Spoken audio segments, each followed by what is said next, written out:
ខ្ញុំប្រកាសណាជាគ្រូបុរាណដែលនៅភូមិបាក់ខែងសង្កាត់ព្រែកលៀបផ្លូវជាតិលេខ6នៅក្នុងថ្ងៃនេះខ្ញុំប្រកាសណាសូមធ្វើការបង្ហាញនៃការក្បួនបុរាណដែលលោកតាបានចេះប្រម៉ែប្រមូលប្តីប្រពន្ធដែលយើងបាក់បែកគ្នាហើយធ្វើប្រមូលឲ្យជួបជុំគ្នាវិញនេះដោយតាមគ្រូបុរាណដែលមានជាកំណល់មានកម្មាមានទៀនមានធូប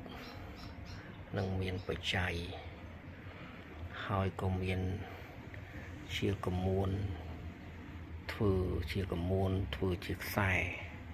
ប្រមូលប្តីប្រពន្ធឲ្យជួបជុំដែលយើងបានបែកបាក់គ្នាជាយូរខែមកក្តីឬជាឆាប់នេះក្តីចឹងលោកតាជាគ្រូបុរាណម្នាក់ដែលនៅភូមិបាក់ខែងនេះដែលយើងចេះតាំងពីសម័យដើមមករយៈពេល40-50 ឆ្នាំហើយក៏លោកតាបានបួសបានរៀននៅជាសង្ឃហើយក៏បានរៀនអាគមគាថាតំណតតាមឪពុករបស់ខ្លួនហើយក៏រៀនពីជាតារបស់ខ្លួននៅជាសង្ឃបួសហ្នឹងហើយកាលពីមុនលោកតាមើលជំងឺដោះអំពើស្រោចទឹកស្រោចអីដល់ឥឡូវក៏ក្នុងរយៈពេល 4-5 ឆ្នាំនេះក៏លោកតាប្រមូលប្តីប្រពន្ធគេឲ្យបានជួបជុំគ្នាគេតែងតែមករសពសារពើទាំងអស់គ្រប់មនុស្សមជ្ឈដ្ឋានទាំងអស់ស្រីប្រុសកូនក្មួយទាំងអស់នឹងគេក៏តែងតែមករហ្នឹងហើយក៏ល្បីខ្ទោខ្ទាតាមគ្នាដែលលោកតាជាអ្នកប្រមូលប្តីប្រពន្ធឲ្យជួបជុំក្នុងរយៈពេលខ្លីមិនយូរទេដែលយើងប្រមូលឲ្យជួបជុំនេះអញ្ចឹងលោកតាថតឬជាបង្ហាញក្បួននៃការដែលយើងប្រមូលប្តីប្រពន្ធនេះគឺមានរៀបជាកម្មាកំណល់ជាកម្មាទៀនធូបបច្ច័យហើយក៏មិនមែនជាច្រើនដែរកំណល់អស់ទាំងនេះយើងសិតតែយើងថ្វាយដល់គ្រូដល់អីទាំងអស់ដែលថែរក្សាលោកតាហើយលោកតាជាគ្រូបុរាណពិតប្រាកដហ្នឹងហើយមានគ្រឿងសក្ការៈដែលយើងរៀប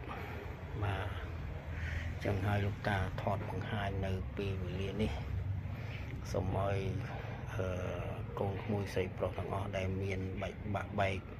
ប្តីប្រពន្ធឬជាសង្សារអីហ្នឹងយើងអាចមកកន្លែងលោកតាបានយើងប្រមូលឬជាតាក់ទងមកតាមលេខទូរស័ព្ទមាន2ខ្សែមាន2ខ្សែនេះលោកតាថតឲ្យមើលមាន2ខ្សែហ្នឹងហើយនៅក្នុងហ្នឹងមាន2ខ្សែស្រេចចឹងហើយលោកតាបង្ហាញនៃដែលយើងរៀបចំដែលក្បួនរៀបចំសម្ដាប់ហ្នឹងហើយដូចជាមានកទង4បាយសអមបង្អែមចង្អាបដែលយើងថ្វាយទៅក្នុងពពុះព្រាយដែលនៅថែរក្សាមេស្នេហ៍ទាំងអស់សូមឲ្យអស់លោកជួយទាញជួយយកដែលអ្នកដែលបែកបាក់ហ្នឹងឲ្យបានជួបជុំដោយលោកតាធ្វើតងហៅនឹងនៅម៉ោង1យប់2យប់ហ្នឹងចឹងហើយការដែលយើងធ្វើនេះកម្រមានអ្នកចេះណាបងប្អូនទាំងឡាយហ្នឹងហើយតើតាអ្នករៀនសូត្រពីដើមបានគេចេះនឹងប្រមូលនេះចឹងហើយលោកតាសូមធ្វើនៃការបង្ហាញនៃការរៀបចំសក្ការៈក៏ដូចជាប្រាប់ឲ្យដឹងនៃការយើងប្រមូលប្តីប្រពន្ធនេះហ្នឹងហើយកម្រមានអ្នកចេះណាហ្នឹងហើយតាំងពីដើមមកកម្រមានណាអ្នកចេះដែលប្រមូលហ្នឹងណាហ្នឹងហើយកម្រមានណាហ្នឹងហើយពោសិតតនតងហៅឈ្មោះហៅអីឲ្យជប់ជុំហ្នឹងហើយអញ្ចឹងនៅក្នុងគណៈពេលនេះលោកតាក៏សូមអរគុណដល់គ្រូមួយស្រីប្រុសទាំងអស់ឲ្យបាន ជ្រាបនៃការដែលលោកតាបង្ហាញនេះបាទអរគុណច្រើនបាទ